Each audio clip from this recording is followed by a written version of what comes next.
مادی قوانین کی انسان خلاف ورزی کرتا ہے، اسے فوراً اس کی قیمت ادا کرنی پڑتی ہے، سزا بھگتنی پڑتی ہے۔ گرم گرم کافی یا چائے کا سپ لے لیا تو تالو بھی جل جائے گا، زبان بھی۔ اردو کا محاورہ ہے کہ دودھ کا جلا چھاچھ کو بھی پھونک پھونک کے پیتا ہے، حالانکہ چھاچھ، لسی یہ تو ٹھنڈا مشروب ہے، لیکن اس کے مقابلے میں اگر انسان اسی منہ کے ساتھ جھوٹ بولے تو نہ زبان پہ چھالا پڑتا ہے نہ تالو پہ، یہ انسان کو جری کر دیتی ہے۔ اور دنیا کے اندر جن کے کوئی اسکرپلز نہیں ہے، کوئی اصول نہیں ہے، بلکہ یہ کہ داؤ جو لگ جائے، جس وقت لگ جائے، جس طور سے لگ جائے، داؤ لگاؤ، حلال حرام، غلط صحیح، جائز ناجائز، اس سے کوئی بحث نہیں۔ وہ عیش کر رہے ہیں، دندناتے پھر رہے ہیں، ان کی آج کل عزت بھی ہے، جانتے بھی ہیں کہ ان صاحب کے پاس جو رقم آئی ہے یہ سب کی سب سمگلنگ کی ہے، یا ان کے پاس جو دولت نظر آ رہی ہے یہ سب ہیروئن کی ٹریڈ کی ہے، لیکن پھر بھی عزت انہی کی ہے، سلام انہی کو کیا جاتا ہے۔ نیکوکاروں کے لیے یہاں پر 2 وقت کی سوکھی روٹی مشکل ہے۔ لہذا معلوم ہوا کہ اس اعتبار سے، مورل لا کے اعتبار سے، یہ دنیا نامکمل ہے۔ بسم اللہ والسلام علی سید الانبیاء، اما بعد۔ قرآن مجید میں آخرت کا ذکر تو بہت کثرت کے ساتھ ہے، بلکہ آپ کوئی بھی مصحف کھولیں تو شاید ہی آپ کو کوئی ایسا صفحہ ملے کہ جس میں اوپر سے نیچے تک آپ پڑھیں تو اس میں آخرت کا ذکر نہ ہو، ڈائریکٹلی، براہ راست یا انڈائریکٹلی۔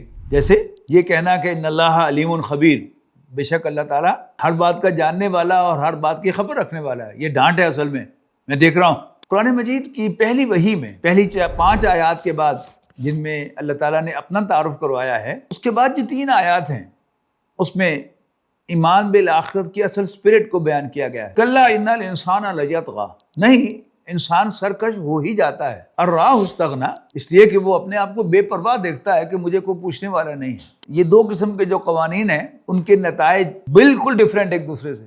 مادی قوانین کی انسان خلاف ورزی کرتا ہے، اسے فوراً اس کی قیمت ادا کرنی پڑتی ہے، سزا بھگتنی پڑتی ہے۔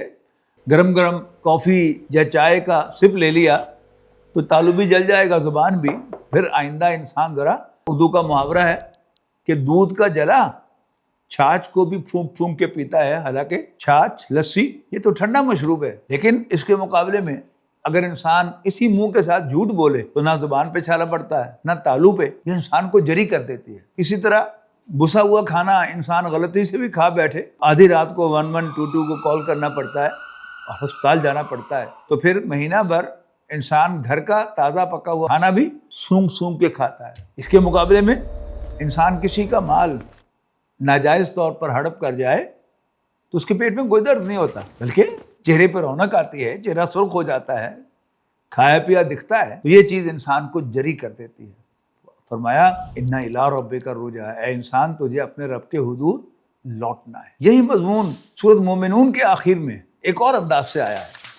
أَفَحَسِبْتُمْ أَنَّمَا خَلَقْنَاكُمْ عَبَثًا وَأَنَّكُمْ إِلَيْنَا لَا تُرْجَعُونَ، کیا تم یہ سمجھ بیٹھے ہو کہ ہم نے تمہیں بیکار پیدا کیا اور یہ کہ تم ہماری طرف لوٹائے نہیں جاؤ گے؟ پھر اس کے بعد فرمایا فَتَعَالَى اللَّهُ الْمَلِكُ الْحَقُّ، تو بہت بلند و برتر ہے وہ بادشاہ ہے حقیقی۔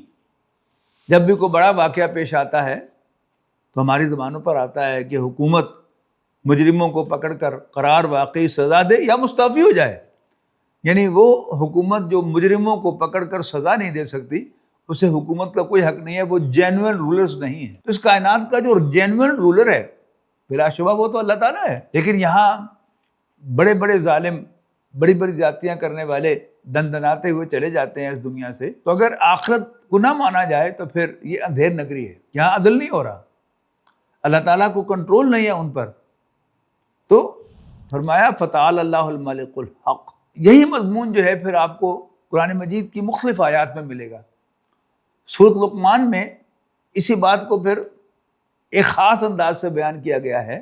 یا بنی انہا ان تک مثقال حبۃ من خردل فتکن فی صخرۃ او فی السماوات او فی الارض یأتی بہ اللہ۔ حضرت لقمان اپنے بیٹے کو نصیحتیں فرما رہے تھے تو وہاں انہوں نے کہا کہ بیٹا تمہارا کوئی عمل چھوٹے سے چھوٹا ہو، رائی کے دانے کے برابر ہو، اور تم نے کہیں چھپ کر آسمان کی بلندیوں پہ کیا ہو، کسی پہاڑ کی کھو میں جا کے کیا ہو، یا زمین کے اندر سرنگ لگا کر کیا ہو، چاہتے بھی اللہ اسے لے آئے گا۔ ان اللہ لطیف خبیر، بے شک اللہ تعالیٰ بڑا باریک بین ہے، ڈیٹیل میں دیکھنے والا ہے، اور خبیر ہے، خبردار ہے۔ اس کے لطیف کا ترجمہ دوسرا بھی کیا گیا ہے کہ وہ لطف کرم والا مہربان ہے۔ اللہ تعالیٰ دیکھ تو سب کچھ رہا ہے، لیکن اس کی جو لطف و کرم ہے اس کی وجہ سے وہ تمہارا فوراً مواخذہ نہیں کرتا، تمہاری فوراً پکڑ نہیں کرتا، ورنہ پتہ اسے سب کچھ ہے۔ اللہ تعالیٰ اسے لے آئے۔ آخرت کا مضمون جو ہے یہ بڑی اہمیت کا حامل ہے، انسان کی زندگی کو ڈسپلن کرنے والا جو ہے مضمون یہی ہے۔ جب انسان کو پتہ چلے گا کہ کوئی پوچھنے والا نہیں، نہ یہاں نہ وہاں، کہیں بھی نہیں، تو پھر ٹینڈنسی لازماً اس کے اندر ڈیولپ ہوگی کہ وہ باغی ہو جائے اور پھر جو مرضی کرتا بھی رہے۔ پھر اسی کی آخری شکل جو ہے پرمیسیوزم ہے، اباحیت پسندی ہے، سب کچھ مباح ہے، سب کچھ جائز ہے۔ پھر قرآن مجید ہمیں آخرت کو ماننے کی تلقین کرتا ہے اور یہ ری ایشور کرتا ہے کہ تمہارا چھوٹا سے چھوٹا عمل بھی سامنے لے آیا جائے گا۔ اسی میں سورۃ کہف کے اندر ایک اور وضاحت کی گئی ہے، فَتَرَى الْمُجْرِمِينَ مُشْفِقِينَ مِمَّا فِيهِ۔